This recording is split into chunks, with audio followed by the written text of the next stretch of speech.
Yo, welcome to Journey to Truth podcast. Tonight we have on Edwin Spina. He's an award-winning author, speaker, and a mystic, which we'll let you tell us about here in just a minute.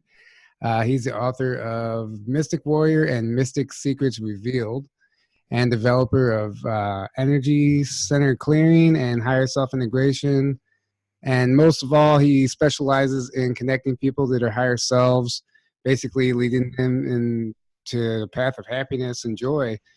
And we're going to let Ed take over from here and tell us a little bit about that and what exactly a mystic is and what you do, how you got into all of it.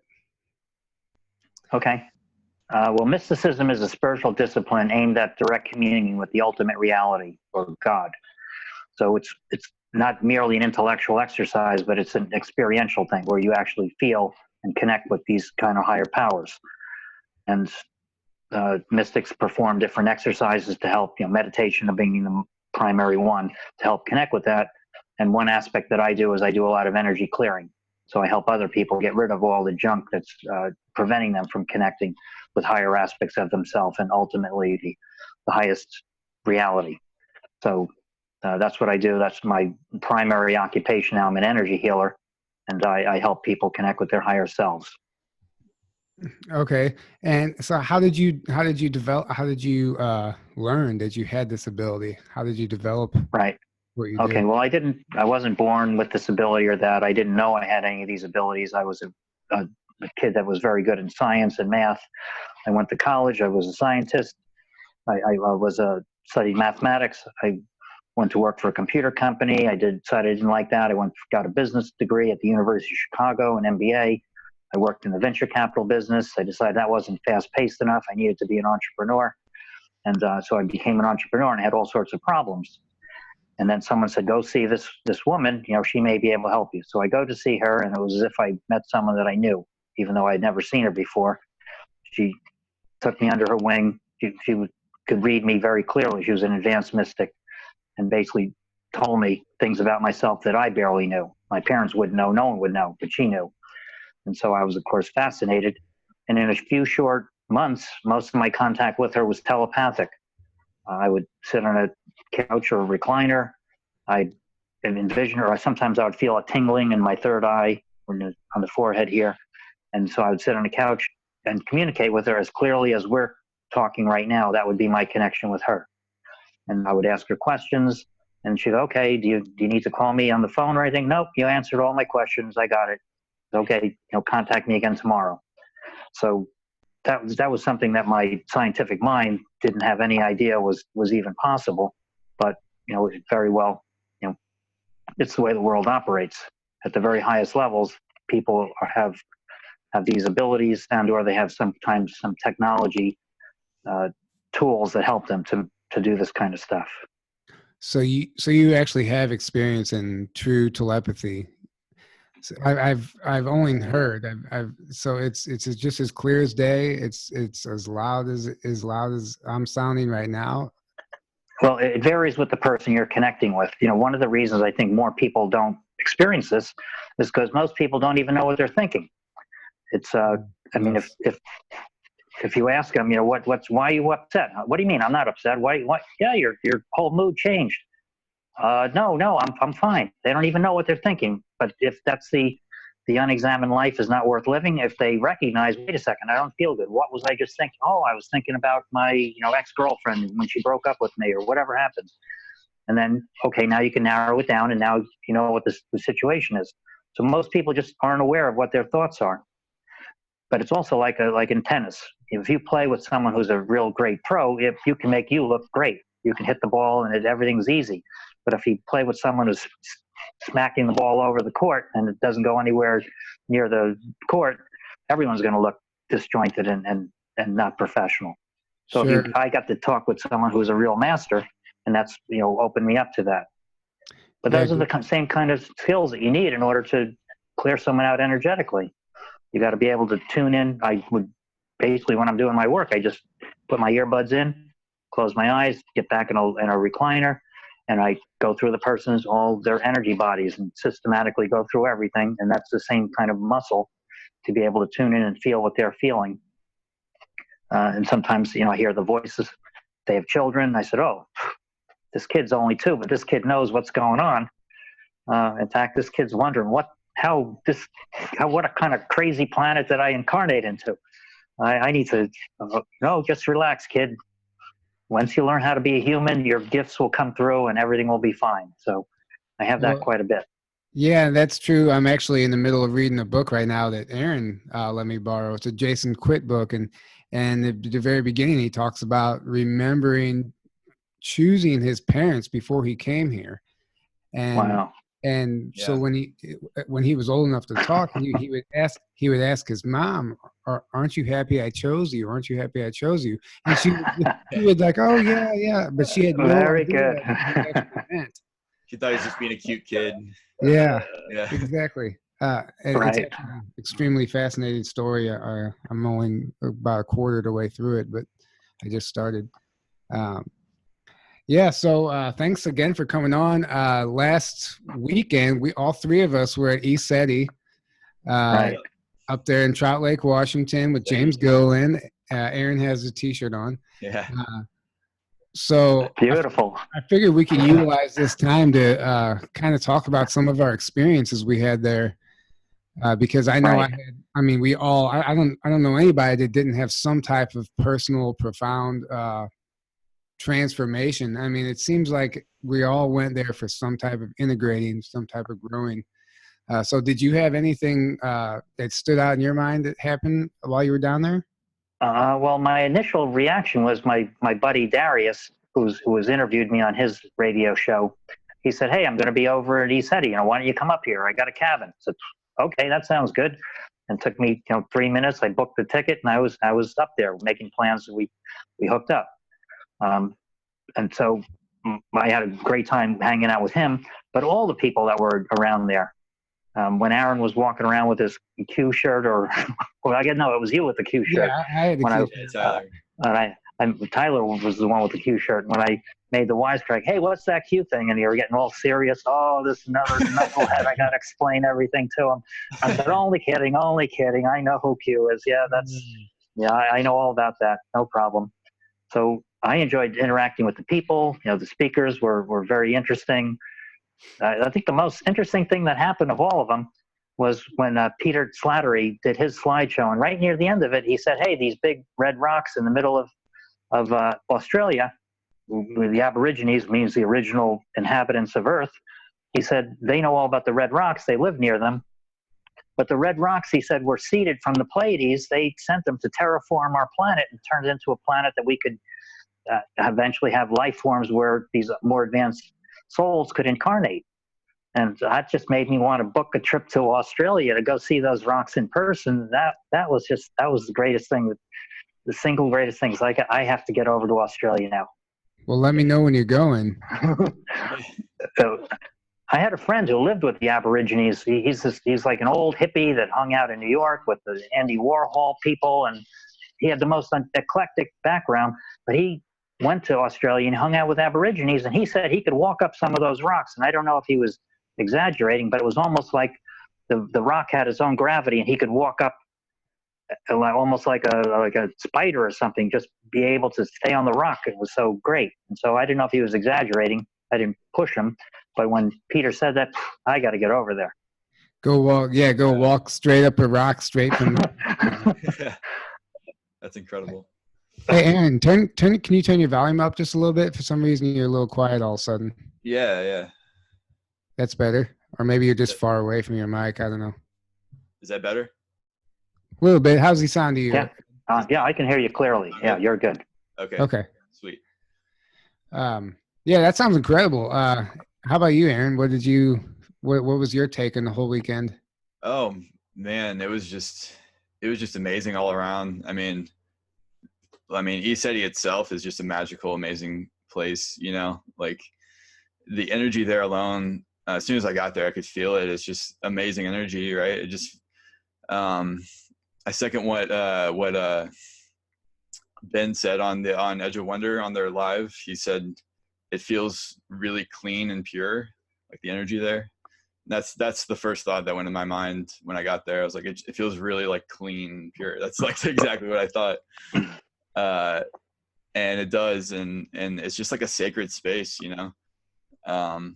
And yeah, just meeting all the people and then seeing friends I haven't seen in a while from other, you know, from the last conference I went to or whatever, was so great. And then just meeting new people and just getting to hang out with so many amazing people in this community. I mean, that's the reason I go to these things, you know, is to hang out with people and to reconnect with like the family, you know, it's like the soul family.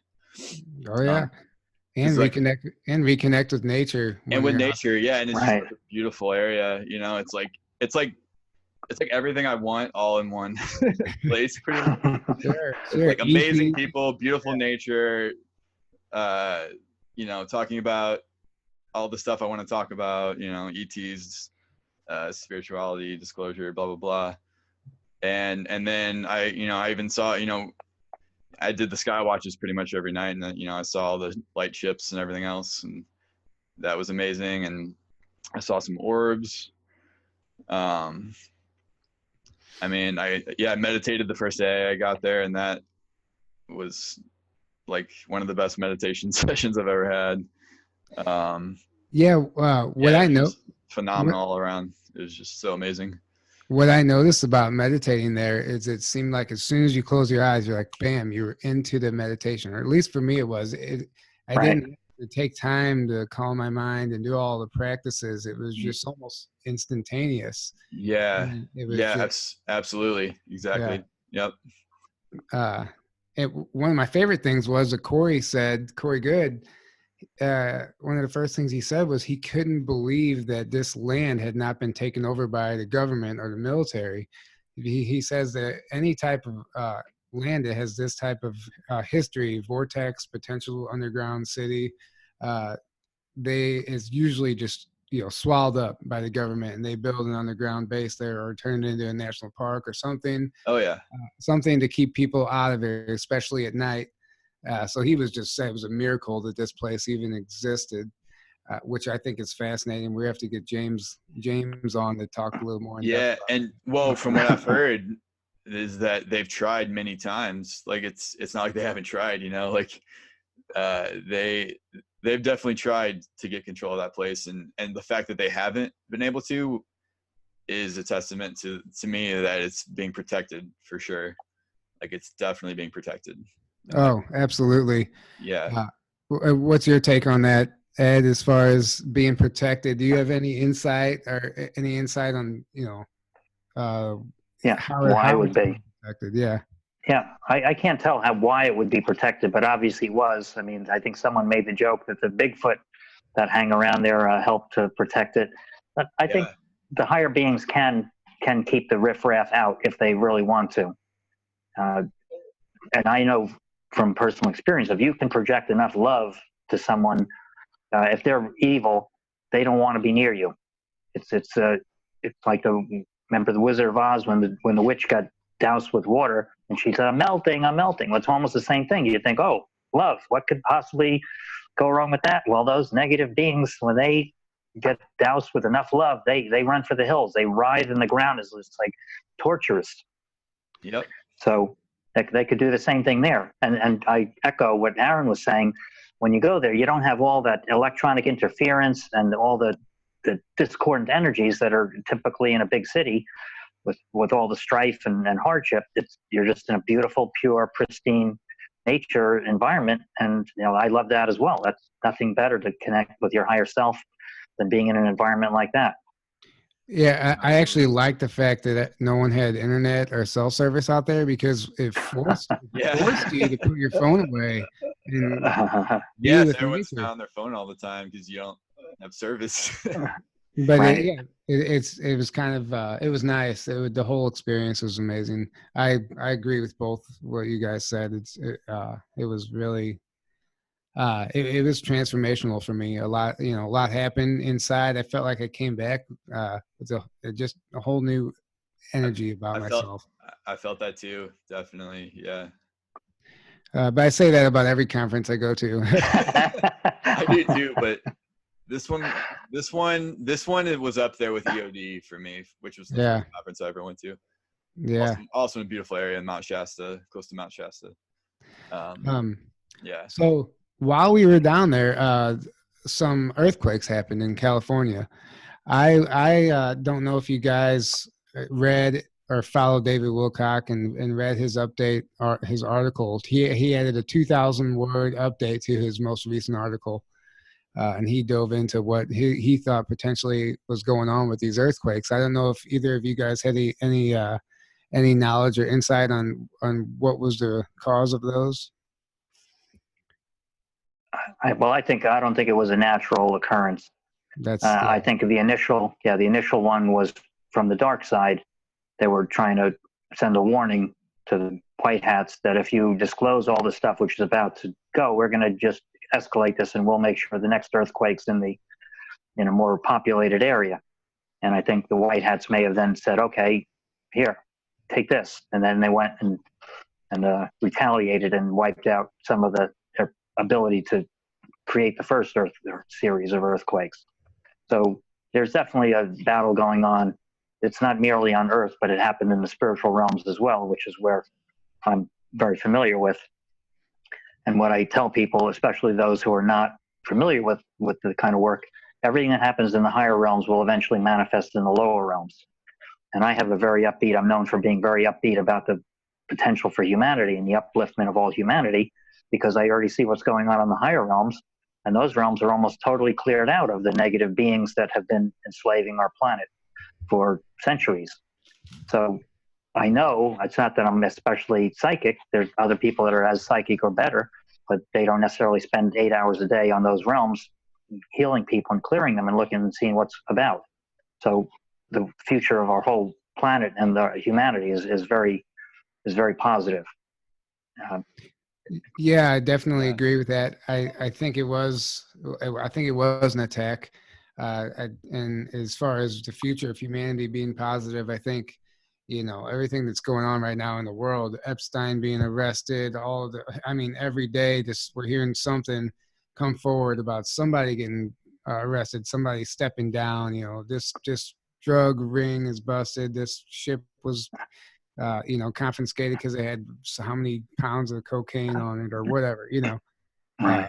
It's all just crashing down right now. And it's just a natural cycle of the energies coming in.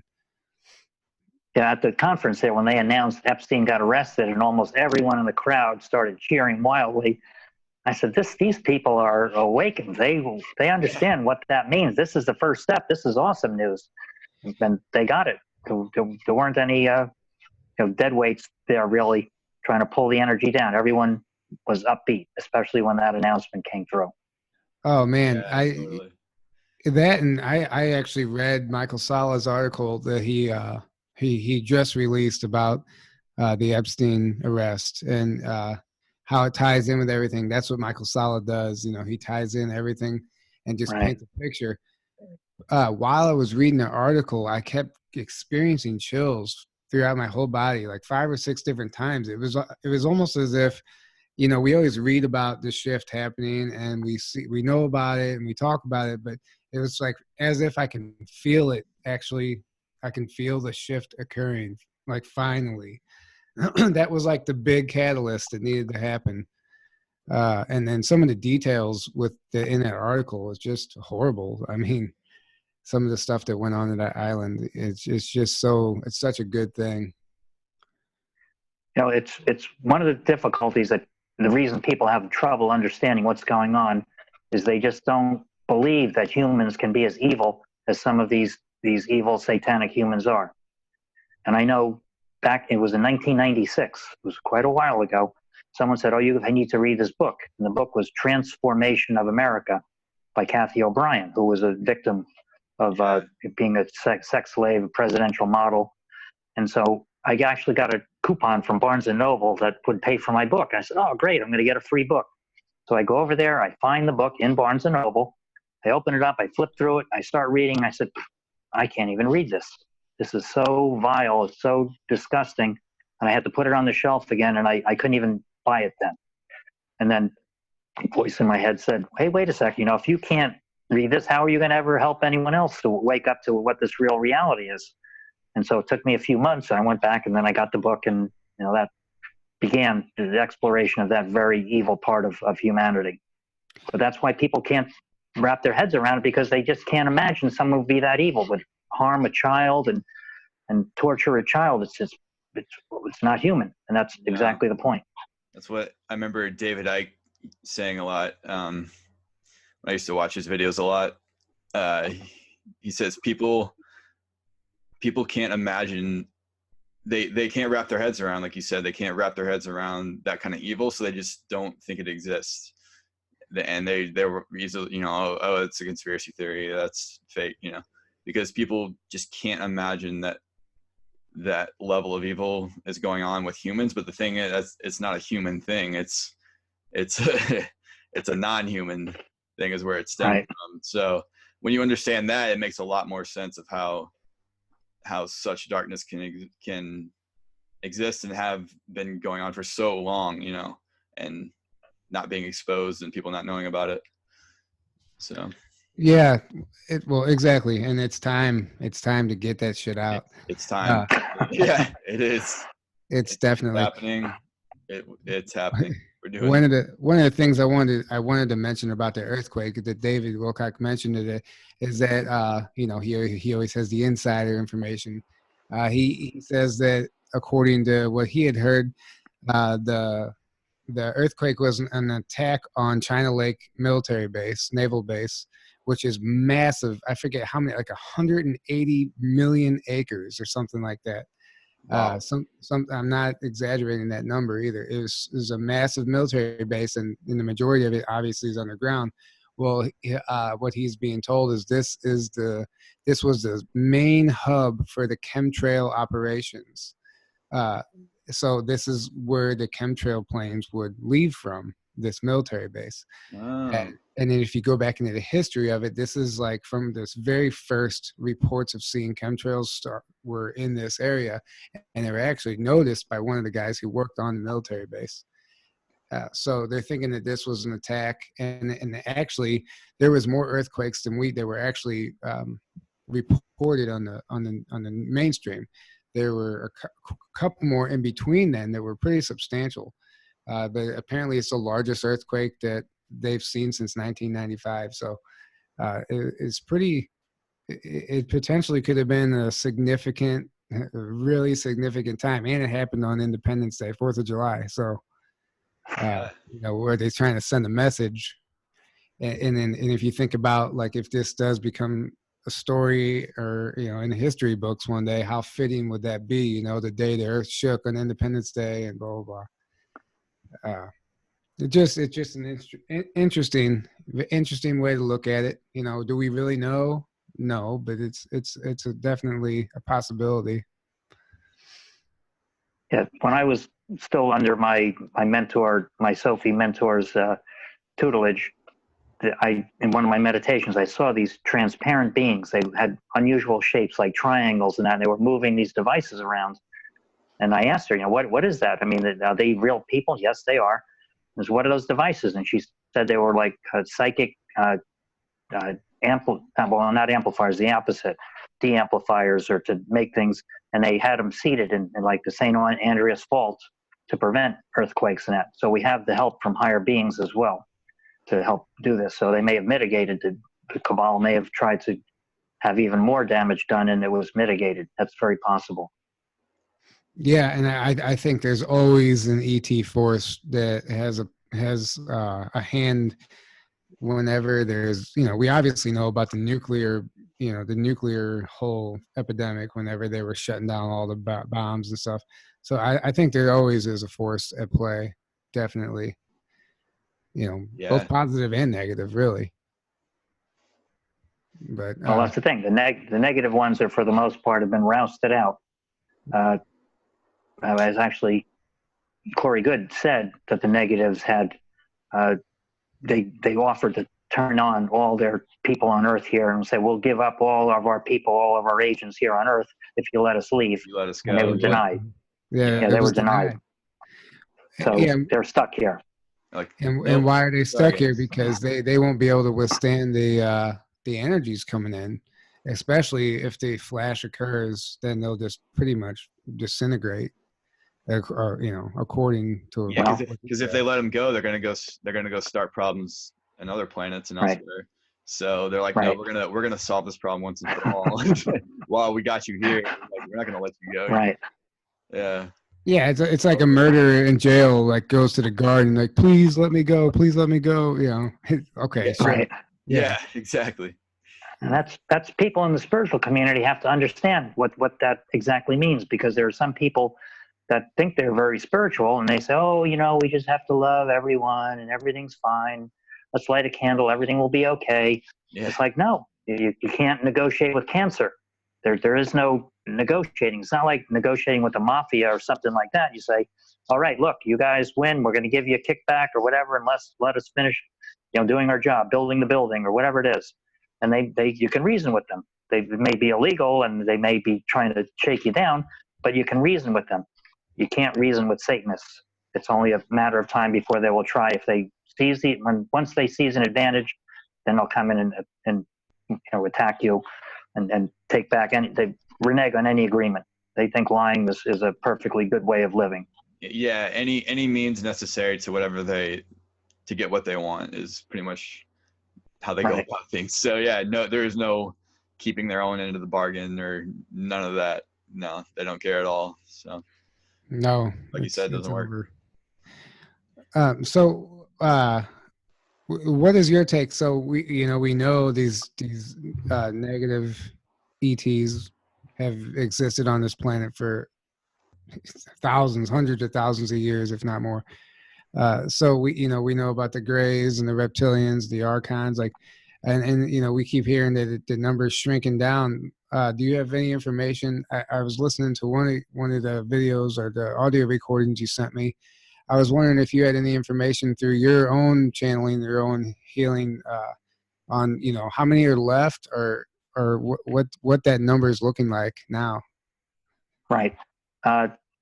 There's no absolute number. I don't have any absolute numbers, but I just know there's less and less, and I can measure this by when the people come in. A year ago, 2 years ago, almost every other person had a curse, which is a different kind of entity that they get afflicted with, and almost 75-80% of them would have some kind of entity on them when I would see them. Now the number is way down. Less than half have entities, and they're easily removed. There's hardly any reptilians around at all. The Greys, for the most part, are now siding with humanity. They recognize that they needed to cooperate with humanity to make a better future for them. There are some rogue factions. I think most of them are these tall Greys, and they're almost individual. I don't know what the right word is, but they come in and they harvest either body parts or things like that, or they torment people. They harvest DNA for the most part from people that have attractive DNA profiles for their purposes. So there are some of them, but they're few and far between. I don't see very many of those at all. Archons, they were kind of above all them, and they seem to have disappeared. They don't seem to be around anymore. It's not a fun planet anymore. I think they gave their orders through the reptilians and Greys to do their dirty work, and it's not a fun planet. So I think a lot of them already left, and I think they may have been allowed to leave for whatever reason. So yeah, I thought we'd be done by now, but it's just a matter of time. They can't do anything. And that, I should say, this ties in with the reason why all these things are being uncovered right now, is because their big brother evil beings on the higher planes are no longer able to cloak them and protect them from the rest of us. Yeah. From the humans who are good and positive. That's what the biggest change has been. And this has been coming for years. I did talk with someone who's at the very high end of the human pecking order in the evil side, and he basically admitted to me that even though we have all this technology to look in the future using time machines and those kind of advanced technologies, looking glass and all those, they had the technology, and they said, we know that there's no timeline where we win. And I said, okay, well, why wouldn't you just cooperate and make it an easy, smooth transition so that we can, kind of make it into a nice world, and we'll take into consideration, the good guys would, of course, I'm sure, take into consideration that you cooperated and helped to ease the planet's evolution into the future. And they basically said, well, no, we just are going to go fight to the very end. We don't really see any upside to getting out of power any earlier. So they just want to maintain power to the very last minute. But they're going to lose. They already know they're going to lose. Well, that's what makes them happy. So that's like, it's like a cigarette smoker knowing they have lung cancer and, well, I might as well just smoke until I die. At this point, yeah. Yeah, at this point, so it's over. So you're just going to keep doing the drug that makes you happy until you go out. That's essentially what it is. And that is a drug. We are their drug, essentially. I have heard from multiple sources that some of them have flipped to the light. Basically, like, they've all been given two options: either turn to the light or we're going to take you out. And, like, right, you're talking about the humans. The bad humans. Yeah. And so, well, I've heard of some of the reptilians. I don't know if that's true or not. But I did hear somewhere where some of the reptilians did turn to the light side when they were given the option: either turn to the light or we're going to have to get rid of you. But then many did not. And then same with the humans too. It's like, you can work with us, with the Alliance, turn to the good side, or bye-bye. I mean, the Alliance is essentially made up of ex-Cabal members. I mean, that's... Yeah. Not always, not everybody. A lot, but, yeah. And that's one of the reasons we're able to infiltrate and take down, because they almost acted like a double agent, without even knowing it. They just came over. They're like, okay, well, here's the door into this facility. Here's how you do this. This guy's doing that. You got a built-in spy, basically, whenever a Cabal person flips to the Alliance. Yeah. Yeah. So that's like the best thing possible when a Cabal member starts waking up. Yeah. Yeah. So Ed, and during one of your sessions, whenever you're doing this healing, how long does a typical session take? 25 minutes. Oh, that's all. Yeah, that's all that's needed. For people that have had a session with me already, I can even give them a 15-minute tune-up. But yeah, that 25 minutes, I'll go in, fill them with energy, raise their vibration, open up their crown, pull out any mental trash. I'm going through a session at ultra high speed here. Raise their vibration. I'll go through all their glands to make sure none of them are holding on to anything negative. Sometimes entities will release them because they don't like to be in that higher vibrational energy, and I'll take them out. And I have a little portal I open up and let my higher beings, I work with the Pleiadians. They'll just take them and either rehabilitate them or recycle them through the galactic central sun. So we go through all that. I take away anger, regret. Those are some of the biggest things right now for humans. They're holding on to this regret and anger, and it's preventing them from going to higher levels of consciousness. So when that's gone, that really opens up their way to connect with their higher self. But I go through all that. I get rid of any hidden entities, implants, nanobots, curses. Curses are orchestrated by these evil magicians, and those are usually human, but they can be ETs as well. And they will curse a person, and when they curse a person, they're able to bring in these entities known as the jinn. And jinn, in Aladdin's lamp, you have the genies in Aladdin's lamp. Well, genie was named after the jinn. They're non-physical entities. They can be playful, but basically they're slaves to these evil magicians. And the magicians just say, okay, Tyler, he's on our list. We want him cursed. Well, whatever his weakness is, go find it. Make sure if he needs money, he doesn't get any money. If he's having a trouble with his girlfriend, whatever, go make sure that thing breaks up. That relationship breaks up. They'll do whatever it is to harm you as much as possible. So to get rid of them, you got to get rid of the magicians, tie them up, get rid of them so they can't harm anyone going forward. Then you have to go talk to the jinn. Once their masters are out of the way, then you open up a portal and they'll leave, usually voluntarily, because they're no longer obligated to work for someone who's no longer in power. That's the hardest thing to get rid of, is a curse. And then after that, I'll go through karmic relationships with their families and then hook them up with their higher self. So you do all that in 15 to 25 minutes. 25 minutes. I can't do a curse. If a curse, I couldn't do that in 15 minutes. But People who are have already been cleared from me, they won't have curses. Curse won't come back again. Sometimes the evil magician will hire someone else to try to curse someone that's not common that was, say, a year ago. But yeah, I can do that in 25 minutes. And I'm very efficient. Yeah, it's like a NASCAR pit stop, man. That's like the quickest healing I've ever heard.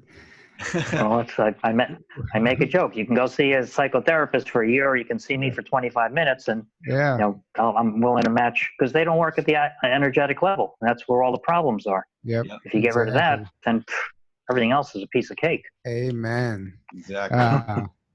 Yeah, that's incredible. And you're talking about the dark magic, or the or what do you call them? Dark magicians or whatever? Yeah, evil magicians, evil sorcerers.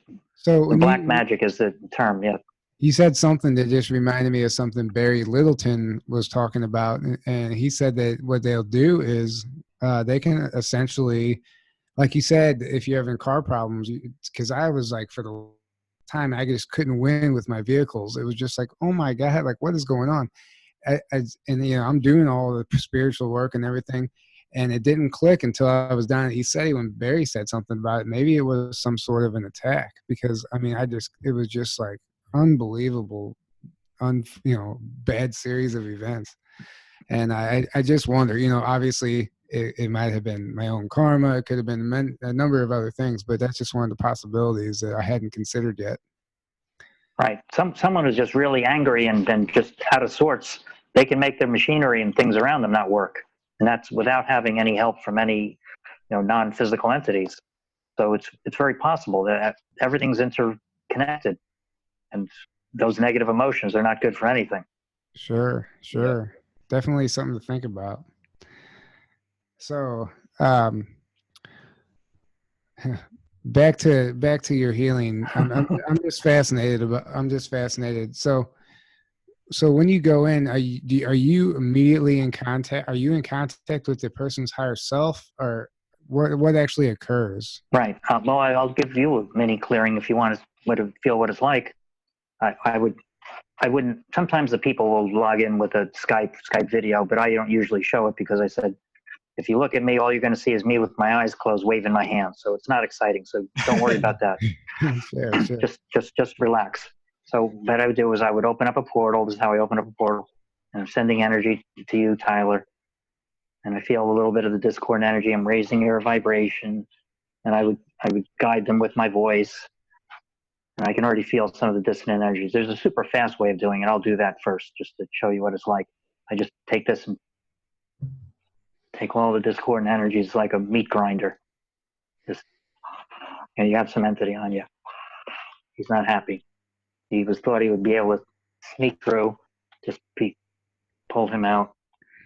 Oh my God, I feel okay. Yeah, so most people don't even know what it's like to be entity free, especially if they've been from. I can already feel your heart open. You're radiating love. I feel it immediately. Yeah.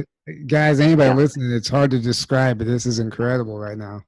But here, I think you have a contract, so I'm just going to announce to the universe, any contracts Tyler has with any non-physical entities are hereby null and void. He is a free sovereign being with no responsibilities under any spiritual agreement through all time, space, dimension, space-time continuum, other realities, and or tween realms. Any obligations under any agreement are terminated immediately forever. And see, you had a contract with these, which would have probably been before this. Well, it could have been instituted in this lifetime, but it most likely came from other lifetimes. So now there's a bunch of extra entities around you because they tried to beat the deadline. Like, here's our last chance to get in and bug him. So I'm just going to gather those up. Wrap them up.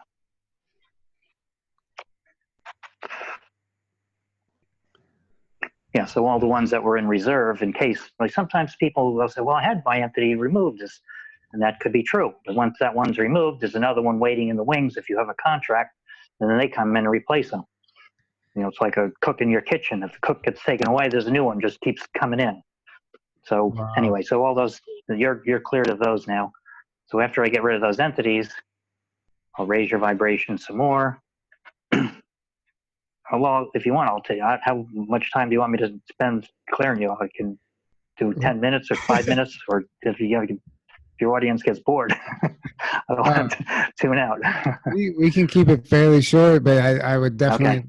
I would love to come back. I mean, Aaron, I wish you could be in this room right now. I could to feel this energy. I mean, I don't know if feel it.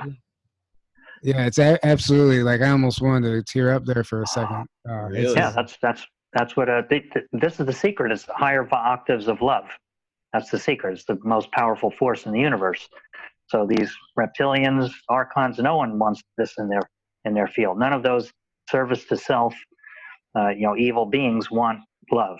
Yeah, they can't handle it. They literally can't handle it. Wow, that was incredible. That was incredible. Thank you so much for that. Honestly, I wasn't expecting that at all. And man, my heart, it just, I could feel it. Man, I thought he said he transformed me.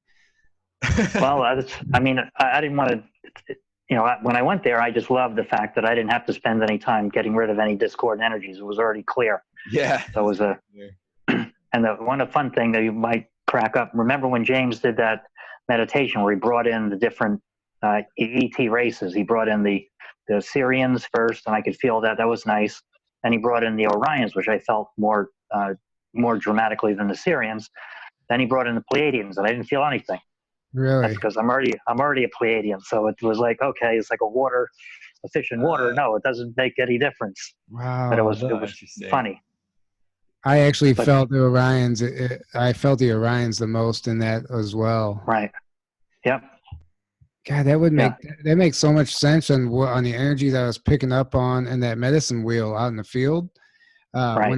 When I went to the stones that I knew I had connections with, the Pleiades and even Sasquatch and stuff, I wasn't feeling like I thought. And then I would go to like the Arcturians or the Andromedans, and I had never even really delved or explored connections with them, and I felt this overwhelming energy in those rings.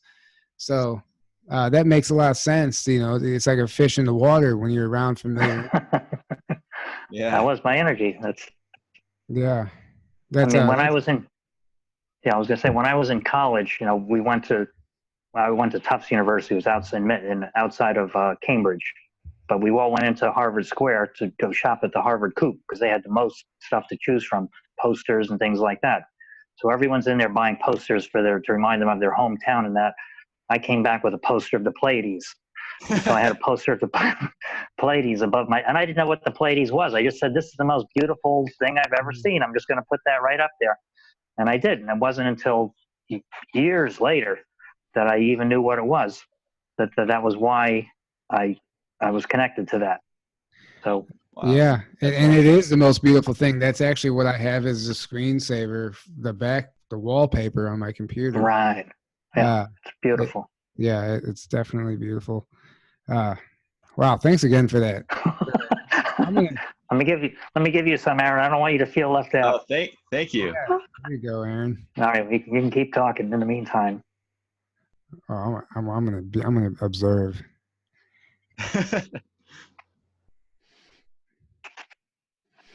I think I'm already feeling it.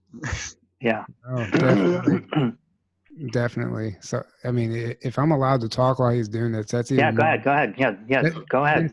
That's just even more impressive to me that that this doesn't distract you. It doesn't interfere with it.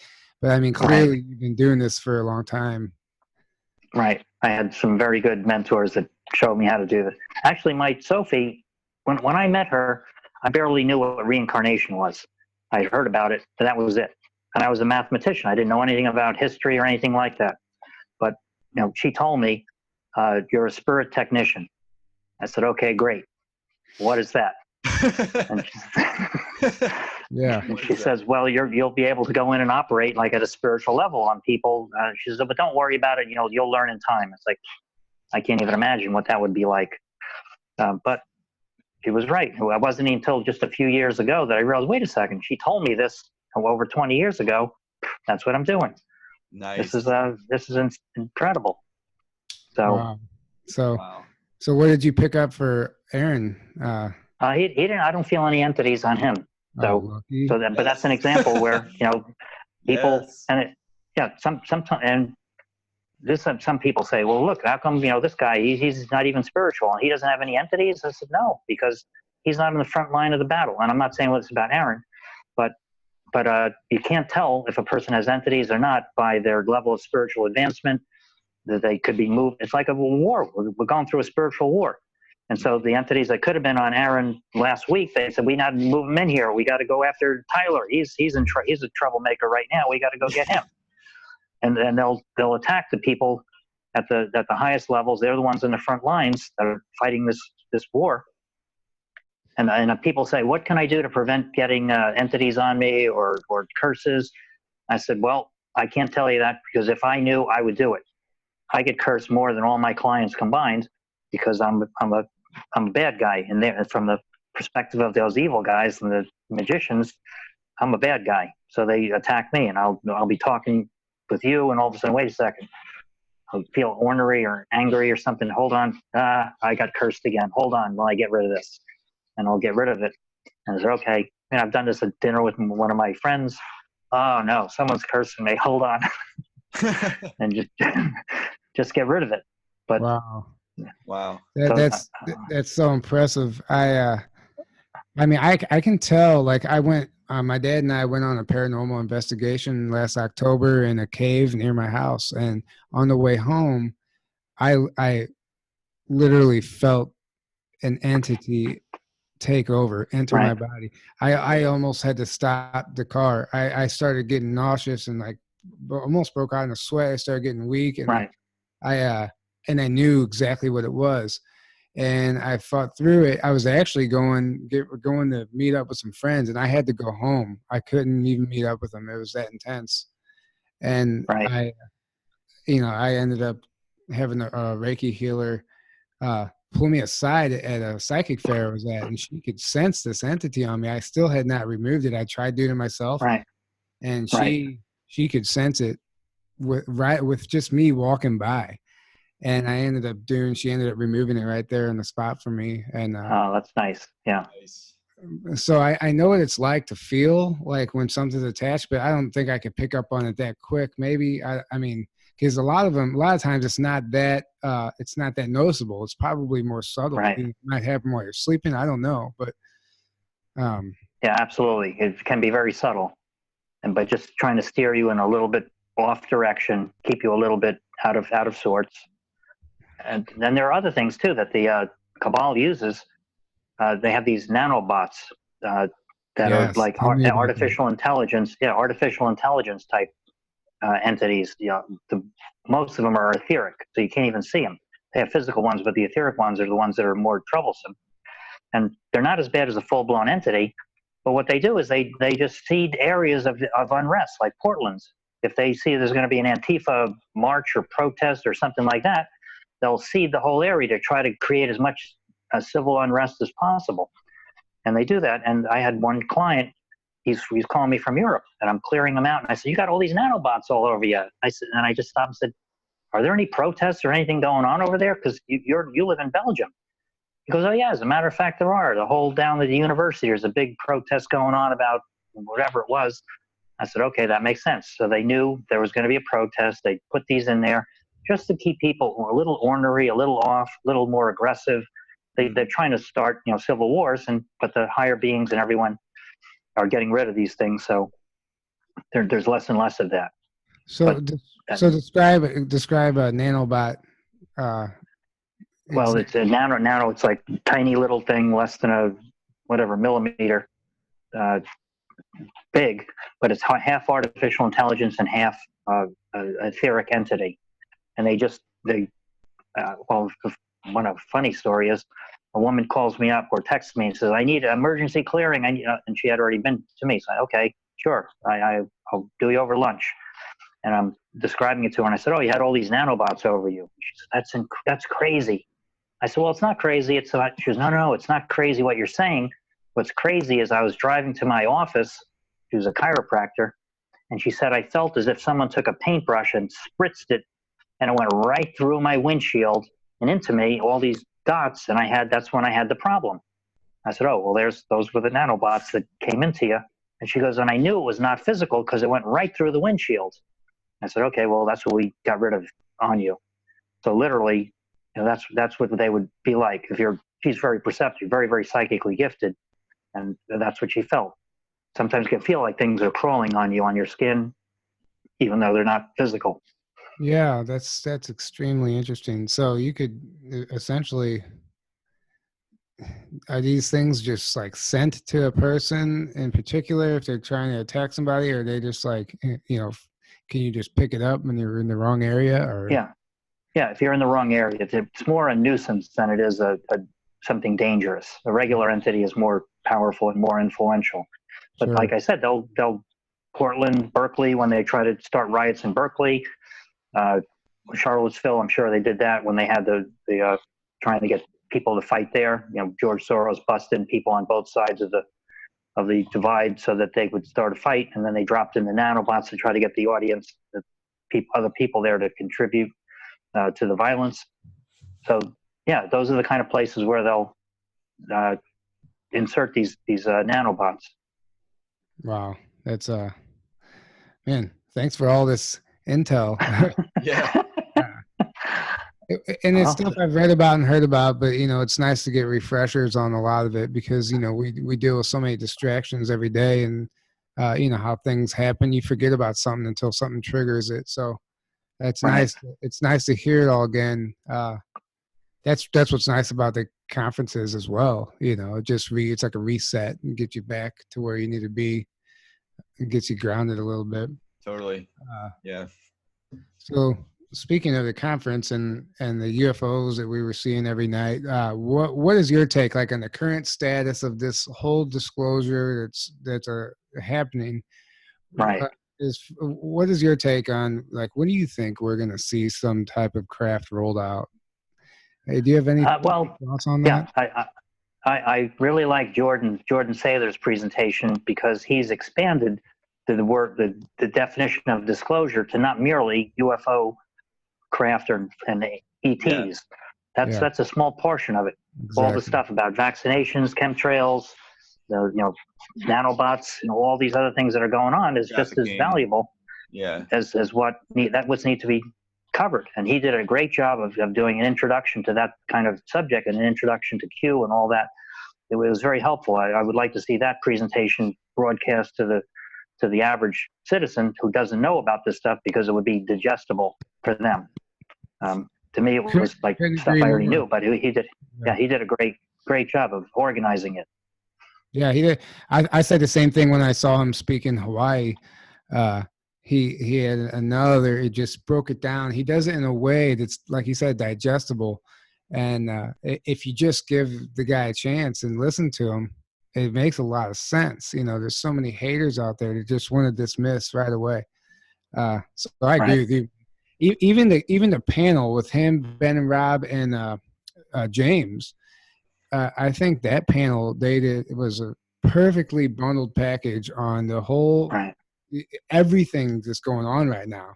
I mean, they just nailed it, and they did it in a subtle way to where you could actually take that and red pill somebody with that.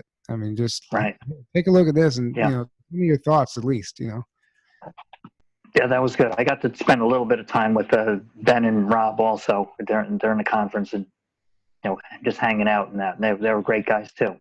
Oh, absolutely. Everybody. I love their YouTube channel. Yeah. Oh yeah, they're amazing. Yo, what up, Ben, Rob, Darius? Give shout outs to everybody. All right. Go subscribe to Edge of Wonder. Go subscribe to Destroying the Illusion. Go subscribe to Journey to the Truth podcast. We got to be on Edge of Wonders live at ECETI for a couple minutes. Yeah, it was awesome. Pretty cool. When they did it, so they gave us a little shout out. It was pretty cool. Yeah, it was. It was definitely pretty cool. So as far as you actually didn't answer my question though. About ETs. Well, the more advanced ETs, that you're not going to see them in a 3D world. They would have to slow their vibration down to be able to be seen. It's counterproductive. They don't need to be. I mean, I connect with them in the higher worlds. I mean, through my meditations. To me, it doesn't matter. I don't need some government official or someone say, hey, this is what's going on. I said, what are you talking about? I use them in my clearings. One of the things that they sent to me to make my thing more efficient is when I'm taking away sadness or sorrow from someone, depression. Mm-hmm. I used to have to pull it out of them, manually, kind of. Now all I have to do is just think, and these beings, higher beings called brothers and sisters of sorrow, will come in and they'll take away all the sadness from someone, in seconds, 20, 30 seconds. And I don't go through a whole long explanation of, well, I'm calling in these guys, this is what's going on. I just say, okay, I'm going to take away your sorrow. And I just take it away. But they're the ones doing all the work. So I'm using them to do my work for me. So, yeah, ETs don't exist? What do you mean they don't exist? I use them every day. Yeah, so exactly. I don't need someone to tell me that's what I'm doing. Yeah, and that's a good point, because you can connect with ETs anytime you want to if you know how, right? Yeah. But I think it's like, to me, disclosure is, because we've been living on a slave planet. We've been an enslaved species for so long, and most of us don't even realize it, right? So we buy the propaganda, we buy all the lies because we don't know any better, and we fall for all the tricks. And the money system most planets, most ETs don't even use money, because why do you need money if you have free energy and you're not paying right. on your planet? That's what, like, a lot of ETs, I've heard a lot of people that are in contact with different benevolent ETs, they're like, wait a second, you guys have to pay to live on your own planet? Like, that doesn't make any sense. Yeah, gotta pay for poison water. Yeah. Like, why do you have to pay to live on the planet you were born on? That doesn't. And it's because we're an enslaved planet. But what's happening now is where the slavery is going away. We're getting rid of the enslavers, and we're becoming free. And I think all of us, I know I am definitely a starseed. I think I came here from somewhere else to help out with what's going on now. So which explains why, on an energetic level, like, nothing ever sat right with me on this planet. It's like, what? It doesn't feel right, it's like something's not right here. And now I know why. And I always had that feeling, but I never knew why until I woke up to this stuff, and I'm like, oh, no wonder I've always felt that way. Sure. But what's happening now is we're becoming a free planet, and we're gonna be able to interact openly with ETs on I think on a third dimensional level, and all the technology that's been hoarded and hidden away from us for so long, or even used to enslave us, and to harm us, is now going to be turned around and used for the benefit of humanity. And it's gonna make things exponentially better on this planet. So yeah.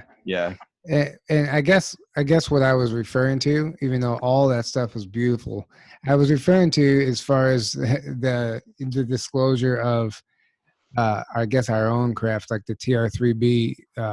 The reverse engineered craft. I that was my initial question, was, when do you think that we could potentially see that rolled out? I guess I went a little deeper with it. Yeah, no, actually, what you guys said was way better. I was just clarifying. What's interesting is, I on the way home from ECETI, getting on my plane, I was talking to this woman. She worked for McDonnell Douglas and Boeing. She actually physically assembled many different lines of jets and aircraft. And when we landed in St. Louis, I got off the plane. She was like, "How was your flight?" And I was like, I said, "Terrible." I said, "I was cramped up. There's no room. I was, can't stretch out, blah, blah, blah." I said, "I'm just waiting for the UFO technology to roll out." And she looked me in the eyes. She goes, "Oh, it's coming." And just 67. I said, "Oh yeah." I said, "What makes you say that?" She goes, "Trust me, it's coming." Right. Nice. And I don't know what she knew. I said, "Yeah, that's interesting, because I'm into that stuff." And I explained the conference to her and stuff. She goes, "Oh, totally." She goes, "I know they're up there, and you'd be a fool not to." So it's not, right. All you gotta do is just, say something and see if it triggers somebody. And it's nice to hear what people have to say. You talk about triggering people.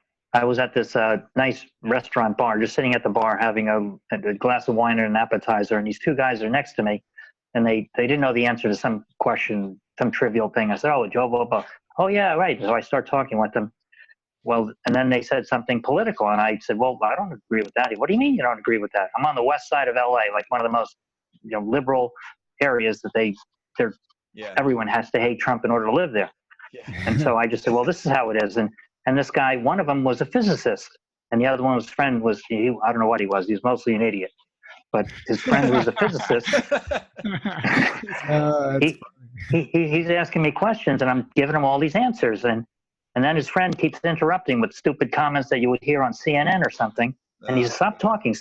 I want to hear what this guy has to say. And so he's asking me all these questions, and he's considering it. And he says, I disagree with every single thing you said, but I said, but everything I said is internally consistent. It explains the data that you can observe right now with your eyes, and I'm giving you predictive ability. So in 6 months, when you see these things happen, you're going to say, I remember this guy at the bar who told me these things, and we poo-pooed it, and now it's there. And he's taken that in, and he puts his head in his hands, and then his friend keeps talking. He says, stop talking. And his friend just keeps talking. So he literally gets up from his seat and walks down to the other end of the bar, and he's sitting there like a guy who just lost, his family fortune. But it was the death of a belief system. Yeah. I mean, he was stuck with the logic because he's a physicist. He couldn't refute the logic, and so his whole mind, his whole world was turned upside down. Yeah, the cognitive dissonance. You were seeing the cognitive dissonance firsthand. You were seeing him wake up before your eyes, basically. Yeah. Wow, that's amazing. Wow. There was no reason for me to hold back. Yeah, it gives you hope. If that doesn't give you hope to get out there and wake up your neighbor, which, I've tried, sometimes it backfires, but, sometimes you get the result that you're looking for. And it's amazing when you see that spark in somebody, even if it's in the smallest thing, it's going to start snowballing for them after that, because it's inevitable. Right. Oh, totally. All it takes is for somebody to be open to that information too, is what I've noticed, is that the people that will just argue and fight back and won't accept it. They're just not open to, they're just so stuck in their beliefs. They're not even open at all to your information or any other information that contradicts that. Right. So it takes somebody being open, and then if they're open, then you can tell them things and they'll consider it and think about it and be like, maybe that is true. Oh, that's interesting. I've never heard that before, and then it gets the wheels turning. And that's exactly what happened with that guy. Yeah. Like, oh, wait a second. Like, he started having all these realizations. There was that meme that came through with cognitive dissonance where the guy had his head in his hands like that. And it came in like the next day. I said, this is exactly what that physicist looked like after I was done with him. So it was so appropriate. Did you leave him a card after you walked away? No, I didn't. I just, like I said, you don't even know me, but you're just going to remember this guy at the bar told me this, and now you're stuck. I knew. I tuned in the next day just to see what he was feeling, and he was still, his whole world had been shaken and rattled. It would be hard for him to go back to the old way of thinking. Nice. That's incredible. You need to get like a Men in Black business card made up. Next time you do that, just stick in the card at the end. A fake card, yeah. Yeah. Call this number. Yeah. No, it won't even be a number. It'll just be like, say, MIB. Yeah, right. MIB, right. That's it. Yeah, that's it. But they're not, yeah. What does this mean? No, that's really great stuff right there. That's really great. I've tried it with other people, and they, like Aaron was saying, they just are not open. I said, well, of course, who paid for that dossier, don't you? Who? And I told her, oh, I don't believe that. Well, I said, well, this is public information. I'm not making it up. It's not some insight. Everyone knows this. If you look for it, you can Google it even. You'll be able to find it. Oh, I don't believe that. I said, okay, I can't work with you anymore. We've reached the limit of your ability to grasp new ideas. Yep. So you can't force someone to believe something they're not ready to believe. They don't want to believe. Yeah. And anymore, forget about ETs. Exactly. Yeah. Yeah. Totally. Anymore, you can't even Google something. I mean, the stuff the way Google's being censored now. Censorship. Oh yeah. Well, that's why, because they don't want people. They don't want you us, telling people things or them hearing it somewhere and then, oh, let me go Google that. And, they finally realize that we got to start scrubbing the internet and censoring because anyone can just find this stuff. Yeah, YouTube and Google, the two main sources that the masses use for information, are obviously the most censored. So when you are trying to explain this to somebody and they look it up, that's what's making it difficult for us, because unless you can get that trigger, like the experience you had, if somebody really wants to go and do this research, they're not going to listen to a whistleblower, especially if they're a skeptic. They're going to want the hard information, and that's just not out there right now, especially with the censorship. It is out there, but they're not going to buy it, Right. So that's what tell everyone. DuckDuckGo. Yeah, that's your search engine of choice. What I've noticed with Google is a big tactic they do is almost every like conspiracy theory topic, you search for it and almost the whole page or like the first 4, 5, 6 results are debunking that, or like, oh, this crazy conspiracy, or like a mainstream media news article on it. So anytime anyone wants to look for it, that's the first thing they see, and they go, oh, I knew it was fake, or oh yeah, of course, and then they just write it off and they think they did their research, and of course we know that's not research at all. But that's a big tactic. I know, because I've done many Google searches of different things, and it's always like, you got to go way down to finally get like some truth on it. You got all this propaganda you got to wade through first. Yeah. Whole page, and then you got to you said something that's you reminded me of a scenario I always imagine playing out whenever information does come forward. So like I have many friends, I won't say names, who are skeptics about a lot of this stuff, and they hear me, but they're not listening. But I bet you whenever shit hits a fan, or when information comes out, it's not even going to be, I won't even get a chance to say I told you so, even though I'm not going to do that. But I can already see it be like, oh, I knew the whole time. I believed it. I just didn't, they're going to start like acting like they weren't against it. You see that playing out. Like, oh, I never said I didn't believe it. I just meant, I can see that playing out just with many people. Because they don't want to admit they don't want to sound dumb. They don't want to admit they were wrong, so they're gonna, bend the words a little bit. But whatever, it is whatever. We love everybody. We have to resist being, I told you so. Like you effing idiot, like attitude. Because it's good, there's gonna be the urge to do that, but we're gonna have to. Be like, yeah, man, this is this is what I found back how many years ago, and like it's coming out now, and have compassion and love for resist the urge to better late than never. Exactly.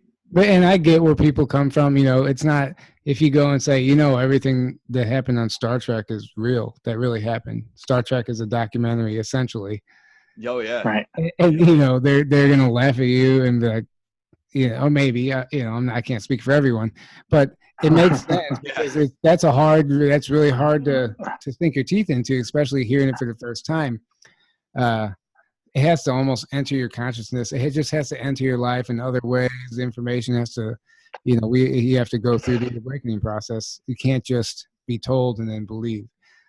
But yeah, I understand. I get why somebody wouldn't believe something like that.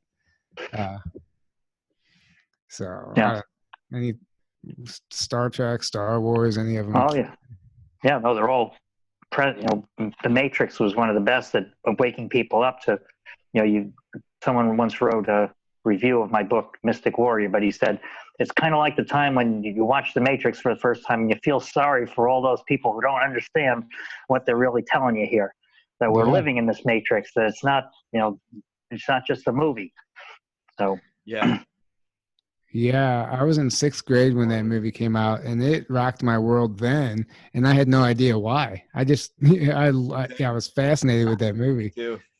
But now it makes sense. So I was like, oh wow. Well, I put it in a Christian perspective because I grew up. That was back in my Christian days, So I was like, oh yeah, it's like a so I had that like thought of it, but I put it in the Christian box of like, oh, Neo is Jesus, and Oh, that's interesting. the entities, those are like demons or Satan or whatever, and then the false reality is, I still had that.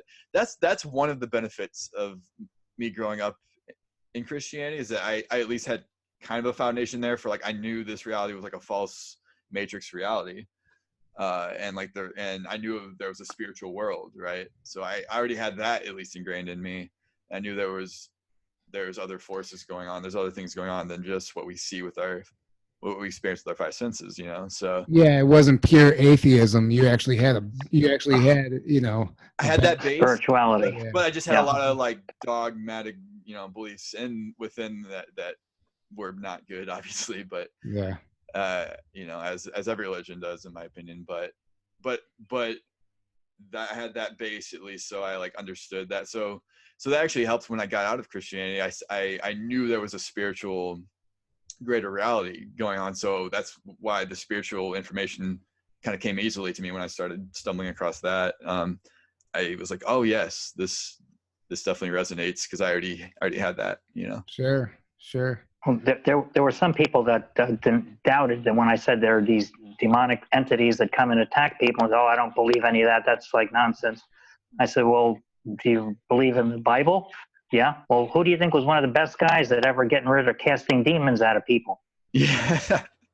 Oh, you mean Jesus? Yeah, it's right in the Bible. They even say it. So it's not a figurative thing. It's what he does. It's what he did. Yeah. It wasn't his main message. He had to teach people love, but he was doing that. Sometimes they get too many. He'd throw them out. Yeah.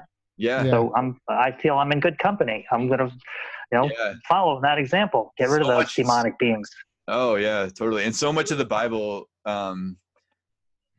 made more sense to me once I had my awakening, to the greater reality outside of Christianity. I went back and read things. I went back and I was like, oh my gosh, now I see it from a greater perspective, and I see what this means now. And like Jesus talks about the pineal gland. He says, if your eye is single, your body will be full of light. Like, that passage never made any sense to me. I'm like, what does that even mean? And there's like the answer they give you that doesn't really make sense, but he's like, no, he's talking about the pineal gland. Of course. Right. Like, that actually makes sense. Yeah. And he talks about reincarnation, if you know how to interpret it. And he talks about, other beings, ETs and spirits, and, everything. It's all perspective. And perspective. Someone asked me. Yeah, someone asked me once on one of the panels when I was on some spiritual conference, and they said, well, how will we recognize the good ETs from the bad ones? And someone gave this big, long explanation. Well, I have a book, and here I have 10 things to check on, this and that. And I said, well, I have a simple way. What's that? You will know them by their fruit. Yes. If they're telling you things that are empowering, like a loving parent that's trying to elevate you, not giving you everything, but making you develop so you can be self-sufficient and empowered, that's a good ET. That's a good being, good entity, whatever. Yeah. In any category. If it's someone who's instilling fear, trying to scare you, or on the other hand, inflating your ego. Oh, you're the greatest ever. You're the greatest ever. Don't listen to anyone. You're just so great. You're great, great, great. Yeah. That's another one. It's fake. So you know them by their fruit. If they're like a loving parent trying to elevate you, just like it was taught, then you're in the right ballpark. And simple. Yeah. Simple explanation. When you just said that, somebody I know popped into my head, and the light bulb just went off. I knew that concept, but it's just like, whoa, okay, and that makes a lot of sense now. Right. Something I thought of earlier when you were talking about people don't want to believe in like the demons and stuff. It's okay when you're giving them good news, but when you talk about the demons, and it reminds me of I always do this because I grew up watching Seinfeld. There's an episode where George is like, he's like, I always knew God would punish me, and Jerry goes, I thought you didn't believe in God. He goes, well, I do for the bad things. I remember that. So it's just funny because I don't know. It's just, for some reason, that popped into my head whenever you were talking. I just had to throw that in there. So one other thing I want to touch on with you, Ed, is is Q. We talked about it. Obviously, you tried putting me on the spot and making me answer the question. What is Q? Who is Q? Right. And obviously, I think we all three have an understanding of what it is. But what's your take on Q? Right. On Q in general, what's happening right now? No. Q is a small group of mostly military intelligence people that get together, that they knew they had to be able to wake up the people, not everyone in the world, not 50%, a small group of devoted people that can think for themselves to help usher in this the new reality, to change the belief system of people here. You can't rely on the media. If we had the media was even neutral, we would already be done. The bad guys would be in prison, and everyone would be already, Totally. cheering. Oh yeah. But they're not. That's the last bastion of the evil. They are clinging to those mainstream news channels. And people ask me, well, which news station should I listen to? And I say, none of them. They go, what do you mean? I said, it's like asking, which cigarette should I use to improve my health? None of them. That's a great analogy. They all give you cancer. So just don't watch them. Like Mark Twain said, if you don't watch the news, you'll be uninformed. If you watch the news, you'll be misinformed. Yep. He said it with newspapers before you could watch it. You had to read it, but it still applies today. Absolutely. But once you have that framework, like we all have now, of how the world is kind of structured, then when you see events, even if you see them in the mainstream news, with their bias what really did happen. So you have to read a little bit between the lines, but you need that basic framework that most people don't have yet. But the other thing is we don't need the vast majority of people to have that initially. We just need a small group of dedicated people, truth tellers, and podcasts like you that are the new news that tell people what's really going on. And if you awaken a few key people, they're going to be more valuable than 100 of the walking dead. Oh yeah. Exactly. And there's certain people who are, we, like you said, those negative entities I had a contract with them, but we could also have a contract with a higher beings as well, positive beings, and it could be in our contract to wake up and be on the front lines of this disclosure. And like you said, the key people. Yeah. When I say you had a contract, you should make this clear. It was probably from another lifetime, and you may have used them to do some things that weren't good. And in this lifetime, they would have come to you and they say, hey, Tyler, if you do these evil things, we're going to help you. And you say, okay, well, sign me up if you're evil, but you're not. You were a good guy. And so they made your life more difficult than it had to be. And those are the kind of people that come to me. I don't understand why I have so much bad luck. I don't know. Well, here, you got some entities on you. Let me get rid of that. You were cursed. Let me get rid of that. And then all of a sudden, your whole life changes. I mean, that happened to me when I went to my Sophie. I couldn't believe what the bad luck I had. I had that background, venture capital, entrepreneur. I knew what I was doing, and I was hardworking and motivated. And I just had 45 deals in a row that didn't work. Some were minor, but some of them were big deals. And how could I have such bad luck? And she didn't explain it as clearly as I'm explaining it here, but basically I was cursed. And when she took the curse away, everything became easier again. It's like, wow, life is way easier than it had to be. And that's what happens with people when they get these curses removed. It's a minority of people, but when they're removed, they can explode. They can skyrocket in consciousness and just in accomplishment, what they do with their life.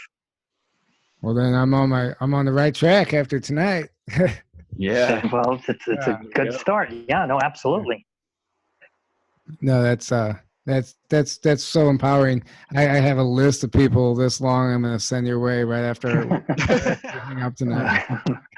Okay, beautiful. I'm like, you guys are all being attacked. Go to this guy. Like, call him. Right. Hey, make sure you pay him though. Yeah. Yeah.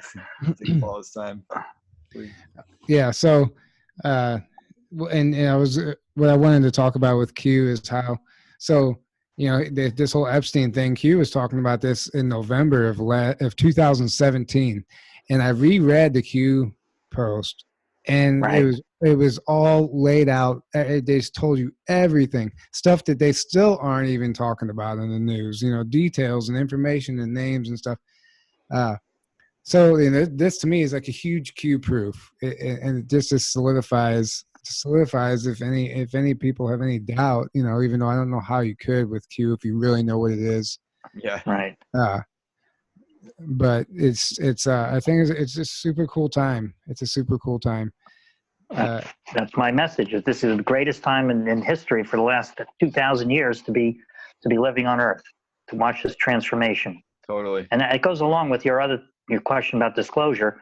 It's more likely than instead of a fifth density or sixth density ship rematerializing in third density, it's more likely we move up to fifth density and then we can see them with our eyes the same way we can see things in third density. Yeah. And we live as spiritual beings. We already live on all these different densities, and it's a function of where do you place your awareness, like the radio tuner. Where do you place your awareness when now we're in 3D, we're seeing with our eyes, we're at 5 regular senses. When you go to sleep, you're not using those regular senses, and yet you can see people, feel them, meet with them. Time is different. It's more malleable in the fourth density, fifth density. Things are more simultaneous. So yeah, as we move up there, we already exist in those densities. All of them are already. But as we move up in higher consciousness, we spend more time on those higher densities. And when you spend more time there, then you can see and sense these higher density beings that don't bother with the 3D world for the most part. So, you know, you say you work with a lot of these beings. I'm just curious if you've had any, like, I don't want to say physical contact because I doubt that, but have you had any other, aside from your healings, like any just like personal experiences that have just rattled you to where you still don't even know what might have happened? Do you have anything like that that's going on? Well, the example I would give, when I was relatively young in my spiritual understanding, I would go to sleep and I wake up with bruises, you know, especially on my legs. And then I realized later that what I was doing was fighting these reptilians on the lower astral realm, which is where they like to hang out. And literally we'd be having fights, and sometimes because it's so close to the physical realm, it would show up in the physical body much more readily than the higher level fights. But what happens in these, you know, just like on Earth, we have physical battles, we have political battles, we have legal battles. When in the higher realms, you have spiritual battles.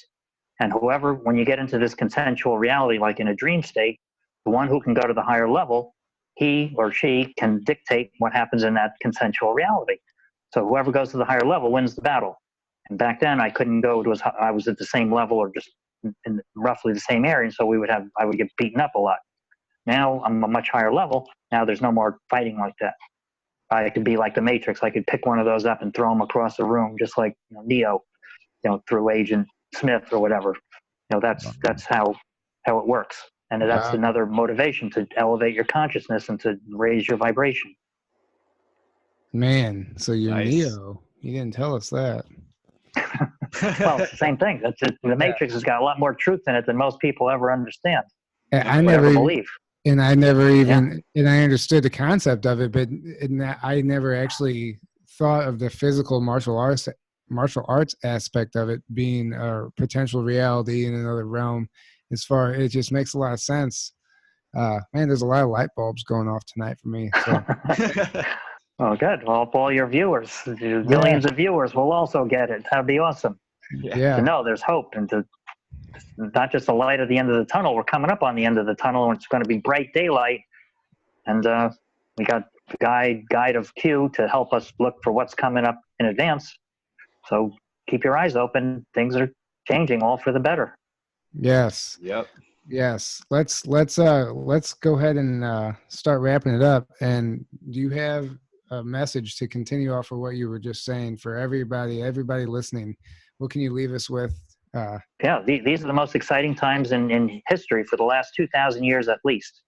We went through a period like this in Atlantis where things got screwed up. And the people from Atlantis, many of you listening, were from there, and we vowed never to have that happen again. So now we're here today, and we're making sure that doesn't happen again. The whole earth humanity is going to be uplifted. All the negative beings, for the most part, on the higher planes are gone, and we're doing the mop-up operations for the people on Earth. the human incarnate ETs who are here trying to harm our planet and harm the humanity, or will soon be wrapped up. So look for all good things to happen. Yeah, definitely. We're in a great period of time. Yeah. Yeah, bright times ahead. Pay attention, everybody. Keep your eyes open. Don't watch the news. If you do, understand that you might not you might not be getting the truth. Every once in a while, we do see a snippet of something that, like, oh, I'm surprised that ended up on mainstream, but that's about it. Fox seems to have a couple people that are maybe there are a handful. Yeah, like Tucker Carlson. Yeah, but they're the only one that I see that has. And they're a couple, two people. Yeah, they're limited as well. When they talked about the all the shooters that are conducting these false flags were on psychotropic drugs, or whatever the correct term is, but they're all drugs. It's like someone want to bring that up. We can't talk about that. And they change the subject, cut to a commercial. We can't talk about that. We can tell a little bit of truth, but not that much. Not that much. So Yep. Oh yeah. But what I've heard is they, like, the Alliance is working with a couple people at Fox to get some stuff out there, and Tucker Carlson's one of them, and I forget who else, but Hannity does some good job. Yeah. Hannity. Yeah, he comes up with some good stuff too. Yeah. Both of them, I think are. It seems like the Alliance is, like, feeding them information at least. But they're at least putting out some truthful stuff. I know that's for sure. So, but yeah, most mainstream media though is just completely, just go ahead of what they're saying, and you'll get pretty close to the truth. Is what I always say. Yeah, the opposite. Right. The opposite. Yeah. Do you notice that Tucker Carlson and Hannity and all this stuff? So this stuff isn't on, like, primetime news when people tune in. It's in the off hours. Mm-hmm. So that's obviously for a reason. They're not putting it on at 4:00 news, 5:00 news. They won't let them probably do that. Yeah. So that's the news we're talking about. That primetime news. Yeah. That's the stuff that you turn on, and there's a shooting, there's a store was robbed, a massive car accident. Yeah. This person died, And most of it's negative. Yeah, Walmart was robbed. It's all fear. Yeah. And then coming up, Kim Kardashian had bought a new kitten. Yeah, new butt implants. Yeah. Yeah. Yeah, and then that's. Yeah. Anyway, so is there? Do you want to let people know how they can reach you? If they want to book a session, if they want to get your books, Sure. Just visit energycenterclearing.com, and the service that I provide, my best one is the higher self integration. It's on the top menu. But if you go to energycenterclearing.com, you'll get a free Escaping the Matrix audiobook. You can get that signing up for my newsletter, or just the Energy Center Clearing MP3 or CD also will help clear out your energy center so you can prepare you to connect with your higher self. If you want a private session with me, that's the higher self integration. So go to energycenterclearing.com and you can read all about this and read about me as well. All right. Yeah. And we will definitely link those in the description. They're already linked on YouTube, I believe. Not YouTube, Facebook. Beautiful. Yeah. All right. So I guess with that, we'll just go ahead and wrap it up. Thanks so much for coming on. It was a true pleasure. Yeah. It was. Thanks for from a cursory meeting at the ECETI Ranch to coming on your show. It's a great little journey here. Yeah, absolutely. I'm so glad to have gotten a chance to talk to you and get to know you a little better. We only just briefly passed each other at ECETI. Yeah. That's perfect. No, it's been truly an honor, and thank you. Everybody listening, make sure you go and check out his work, check out his books. Clearly, if you've listened to this podcast, you can tell he's a fascinating individual. Very, very talented. A 25-minute NASCAR pit stop clearing. We're all going in laps around the world. You just stop and do a pit stop with him, and you go on your way. Anyway, so I guess we'll just wrap it up with that. Make sure you like and subscribe. check it out, everybody. Good night. Good night, everyone. Good night.